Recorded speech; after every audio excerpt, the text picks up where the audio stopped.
Welcome, werewolves, to Gongfu U, the #1 place for Gongfu tea learning. Presented by Fire and Earth Teaware. Now, if you're just looking for the quick overview on how to brew Gongfu style, I've dropped a link down below so that you can go find it in the video. Why do we call our followers werewolves? Well, were for teaware and wolves because we're ravenous like wolves for teaware. So whether this is the first pot or first set that you've bought from us, or you have 100 pots at home, we're happy to call you a werewolf. It's the one-stop shop for you and everyone else in the world for Gongfu tea and teaware related education. Well, Fire and Earth Teaware is the teaware company that we started last year because we wanted to bridge the gap. We found there was a cultural gap between what we were experiencing living in China and what people were drinking tea as here in America. If you'd like new teapots, you can check out our website as well as any other cool teaware related merch that we have as well. So let's get into it. Today's topic is Western versus Gongfu tea. Before we get into comparing the two, we really want to talk about what each of them are individually. We didn't think that Western and Gongfu was specific enough, so we wanted to separate it out a little bit more. So we are going to be separating out British style, British fanfare, and then American style, you know, your convenient cup, your mug, your thermos, your to-go cup, right? And then for Gongfu, obviously, there's really two main brewing vessels that we'd be talking about. The first is going to be a chahu, which literally just means teapot in Chinese, right? And then the second would be a gaiwan, which we would say is a brew cup in English, like this hand-painted one here. Obviously, another distinction that we have is the difference in size, right? So if we're looking at the size of what we're actually drinking with, this is a Gongfu chawan, which is tea bowl, so it's actually going to be bigger than a smaller teacup. And then obviously this is a standard mug. This is a Starbucks mug that we got in China because it looked cool. It mimicked the Chinese style, but obviously is an American size, you know, 16 ounce mug. What is Gongfu tea and how do we brew it? So first of all, we need to do a little bit of a history check. So tea's been around in recorded history for about 1,000 years now, but it's really a crucial, distinct turning point in the Ming Dynasty, in the Taizu era, where we really see the transition to what we drink as modern tea today. Before that, it was like any other medicinal herb. It wasn't drank for pleasure like it is now by emperors and peasants alike. So what is it? Well, Gongfu tea in its simplest form is drinking tea with a large amount of leaves, a small amount of water, that is hot and boiled and ready to go, right, out of a kettle. If you don't have a tea kettle, new tea drinkers, this is going to be crucial in addition to your actual teapot. You're going to want one of these as well. With several steeps for an experience. That's really the crucial part, is the several steeps and experience. That's what changes. It doesn't really matter that there's more leaves or less water. It will affect the flavor of the tea, but the fact that it's several steeps and that it's an experience is very different from the opposite American style tea, which we'll talk about here in a minute. But now that you know what it is, let's talk about again how to quickly brew it. How to brew Gongfu tea. First of all, you need a couple of pieces. You'll either need a chahu or a gaiwan. In English, this would be a Chinese teapot or a brew cup. You'll need either of these in order to get started to actually put your tea in. The second thing we'd recommend is a pour or a filter cup, and that's just used as a decanter so that you don't oversteep your tea. It's really useful for new tea drinkers. And then the final thing, obviously, that you'll need in terms of teaware is just a teacup like this Qinghua one from Jing de Zhen. In addition to those things, one other crucial tool, again, as I just mentioned, is going to be this water kettle. If you don't have a water kettle, it's going to be really hard to keep your tea up to temperature, and that is a big factor in brewing tea Gongfu style. Now that you have all your equipment together, all you need is tea.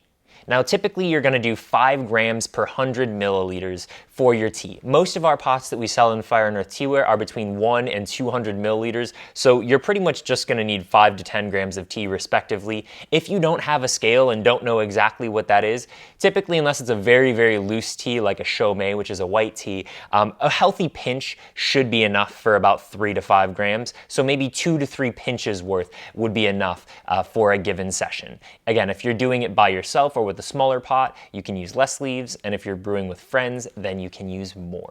Now for a quick, just 10-second introduction on how to actually brew. So first you're gonna take the water kettle, you're gonna pour it into the teapot, then you're gonna leave it for 15 seconds, and you're gonna add 5 seconds for each additional steep. So I'm gonna leave this for 15 seconds, then I'm gonna pour it either into a pour cup or right into the teacup, and then I'm gonna drink it. After that, again, you're just gonna add 5 seconds each time you steep and keep going until you run out of water, the tea gets slow, or you're just done drinking for the day. Next, we have British style tea. So British style tea is gonna be a little bit different. Now, in the UK, in England, they've had tea for over 400, well, almost 400 years now. It started in 1650 was when the first tea was imported into the UK. So they've made tea part of their own culture. It does have some semblances to the original Chinese culture, but it's definitely its own distinct entity. So British fanfare, you're gonna have a large pot, anywhere from 5 to 10 times bigger than a Chinese teapot. You're typically just gonna have one big pot, big cups, obviously we've seen them with the saucers for their cups. And again, you're just gonna brew 1 or 2 steeps with a pot that has a strainer in the middle so that you can get a nice big pot of tea. What other things are you gonna need besides the pot and cups in British style tea? Well, first of all, as I just mentioned, that strainer. That strainer is gonna be a really important part to make sure you're not getting leaves stuck through the pot as it's going through and as the tea is steeping, because oftentimes that strainer is left right in there with the leaves sitting in the top. The next things you might need would be milk, sugar, creamer, right? These additives to give that tea flavor. Typically in the UK, they're only drinking black tea, which is why they specifically do that. And again, we do want to make one distinction here. What we call black tea in English is called Hongcha, which is red tea in Chinese. So when I refer to black tea in England, I'm talking about a different thing than when I refer to black tea in China. But we'll talk about that later in the video. All right, last is to my homeland, American style tea. Just with a coffee mug, I'm gonna throw a tea bag in and there we go. No, so American style tea obviously is much more casual. All right, we're just typically gonna throw a tea bag in. Again, it may be in a thermos, right? It's not necessarily going to be in a tea mug, something you can just toss with you, bring with you on your trip to work, and that's it. And again, there's nothing wrong with it. It just has a very different purpose than when you're looking at, a traditional Gongfu setup. Now that we've covered each of the 3 styles of tea, we're gonna break each of them down individually based on 5 different characteristics to show the progression of the differences of these 3 styles of tea. So first, we're gonna start with the Gongfu tea. Now, Gongfu tea and tea in China, there's always been a little bit of a bouginess or faux pas to it. There's always been this kind of elitism, and that comes from the way that tea progressed in China. So in China, tea really moved around first by hand of monks going to different temples in different regions. And then the elites got it. And then finally, when we got to loose leaf tea and the invention of the gaiwan in the Ming Dynasty, we started to see peasants able to drink tea.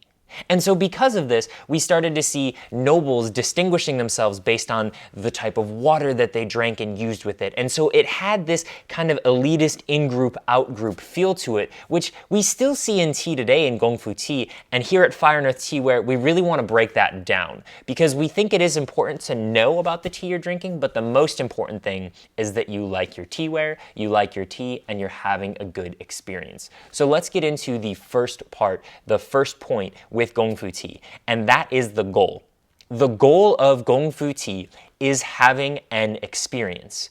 And this really makes sense, right? It's set up for it. Because you're drinking several steeps, because it takes time and there's a progression to it, the main focal point isn't necessarily just the tea itself, but the experience that the tea is providing.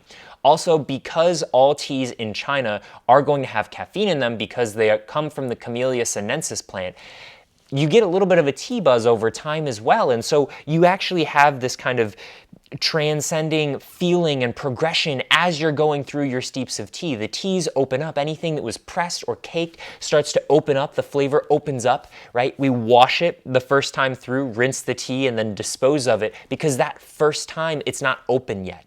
And you'll see the liqueur darkens. You'll see the flavors and aromatic notes start to get bigger. And so it's a full experience with each time you steep. As opposed to, again, in the mug, it's not an experience, it's a drink. And so that's the biggest difference, is going to be the goal for Gongfu tea is providing an experience. The second part of that is going to be the time, right? The pacing, rather. And so the pacing with Gongfu tea, it's going to be slow, right? It's going to be slow and methodical. Whether you're drinking by yourself or you're drinking in a group, there's not really a way to do it fast. I mean, this teapot is 100 milliliters, just a few ounces, 3 or 4 ounces here. If I drank all the way out of my teacup very quickly, I just wouldn't have any tea. And so, there's a slower progression to keeping your water hot, right? You need to keep heating it up and keep boiling it. And as you're doing that, you're sitting, you're reflecting. And so there's this slow nature to it, whether you're brewing with company or whether you're brewing by yourself. And ironically enough, even though for everyone else it will feel like things are moving slowly, when you're brewing for a group, it feels way faster when you are the one powing, when you are the one brewing and steeping the tea. It doesn't feel like you get a break because you're constantly watching the teacups and making sure everyone's cup is full. But for them, again, it's going to be slow because they're only getting a few ounces of tea at once. And Lu Yu recommended that's the way that we should drink tea. You shouldn't drink any excess of 3 to 5 cups. And in his time, cups were a bit bigger. They were 250 to 300 milliliters, but it's still small comparatively to Western style tea or coffee. Next, we have the steeps. So steeping tea it's just one of the things that you really only get with tea, right? Whether you're dripping a tea bag and soaking it and plopping it up and down, or you're drinking Gongfu tea, steeping is one thing that is mainly just a characteristic of tea.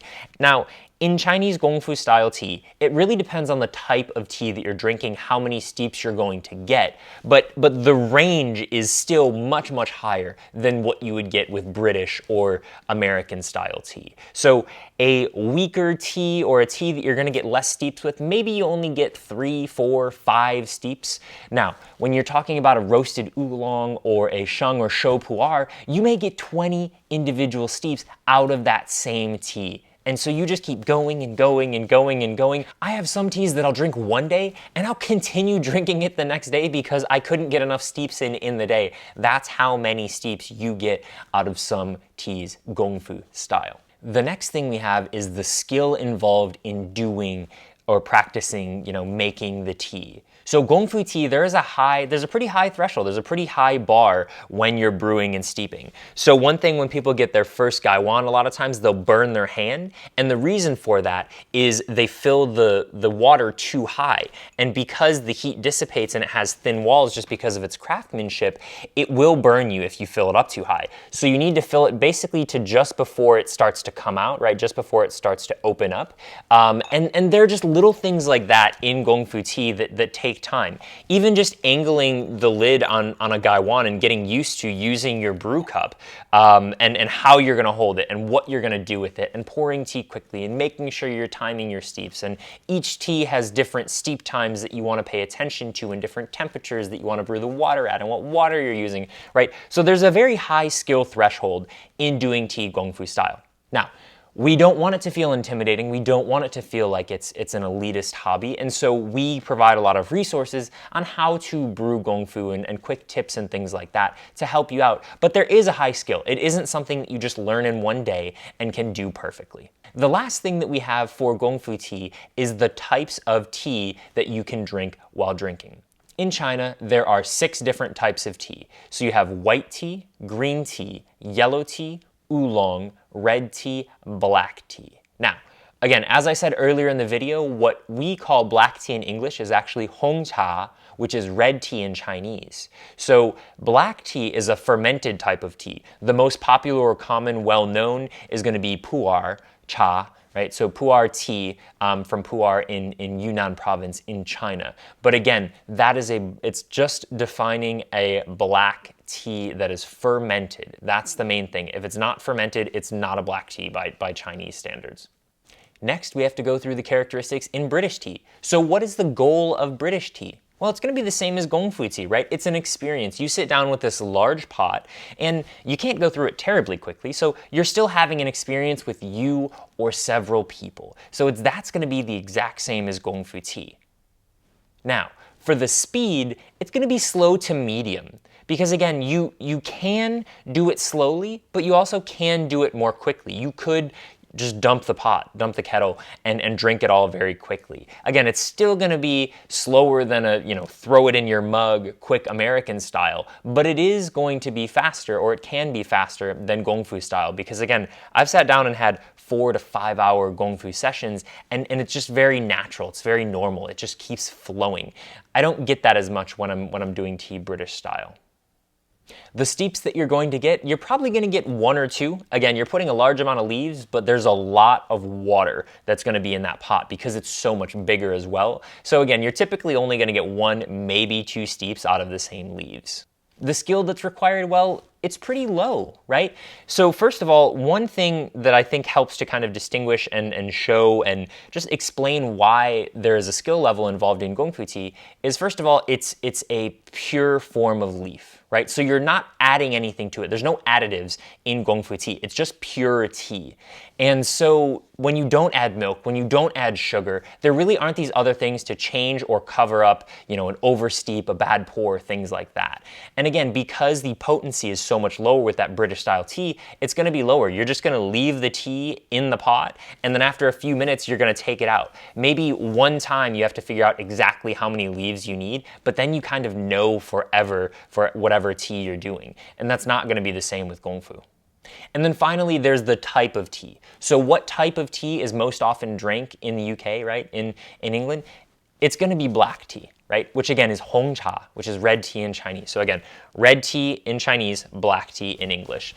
Now, it has changed and evolved over time, right? Because the UK is so close to India, they do get a lot of their black tea from India, and ironically enough, from Africa as well, they've started growing it. But one of the most common types of tea, for example, that comes out of India is the Darjeeling, right? And that is a Camellia sinensis plant, so it's the same plant base that you get in China, but it is, again, made in a different location. It has to specifically be made in Darjeeling in India. So they've started to get more black teas from different regions, different places, other than your traditional Earl Grey, but typically British style tea is going to be made with black tea, or Hong Cha, red tea in Chinese. Finally, we have American style tea. Toss it in a mug, let's go. So first of all, obviously the goal of American style tea is a fast drink that tastes good and sometimes fruity, right? The speed is gonna be fast.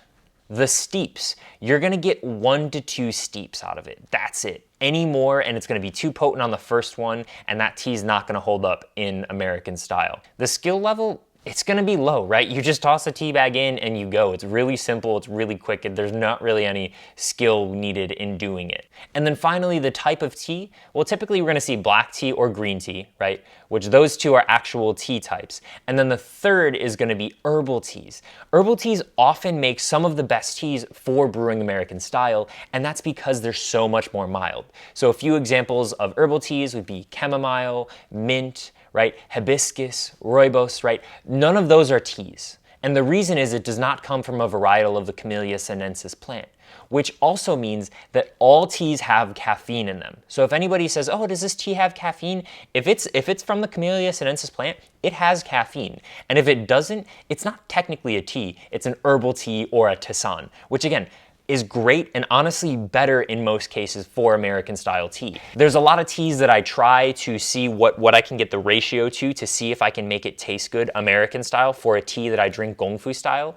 And the honest fact is, a lot of those more potent, more powerful teas, it is very, very hard to get a Chinese Gongfu style tea to taste well in an American style of drinking in a thermos or in a mug. And the reason for that is, again, in Gongfu style tea, you're only brewing for 10, 15, 20, 30 seconds. Whereas if you just leave the tea in there, it will oversteep like crazy. You will get an astringent, just mouth-numbing, bitterness, tannic feel, and it's just not good. So a lot of teas that are great for Gongfu style don't necessarily hold up American style. And the same thing, I've tried a ton of herbal teas, Gongfu style, and they're just weak. They're just bland. They just taste watered down. Like, you really have to leave them, soak them, get one good steep out of them, and then move on, whether you're putting in new leaves or changing it up. This is always a fun time. I love getting to compare Western and Gongfu style brewing. 90% of the time I'm brewing Gongfu style, but obviously I still have mugs. I still brew American style. One of the biggest kind of distinctions or things that I really want people to, understand when they're learning a tea in the beginning is making sure they understand that distinction between black tea and red tea as it's phrased in China. Again, because of this video, we're talking about English words. I did use black tea to refer to Hong Cha, which is red tea. But in most cases, when you hear me talking about it, if I'm talking about black tea, I mean Chinese black tea, which is going to be fermented. If you like any of the teaware in this video, make sure to go check out our website. We have it available now. And we also have new teaware coming in next month where we're expanding our collection 3 times what it is now. And we're moving from, I think, 3 or 4 styles to over 12. So we're really excited. We have a ton of new teaware on the way. Make sure you like and subscribe if you like this content and want to see more of it. And we'll see you next time on Gongfu You by Fire and Earth Teaware. Goodbye, werewolves.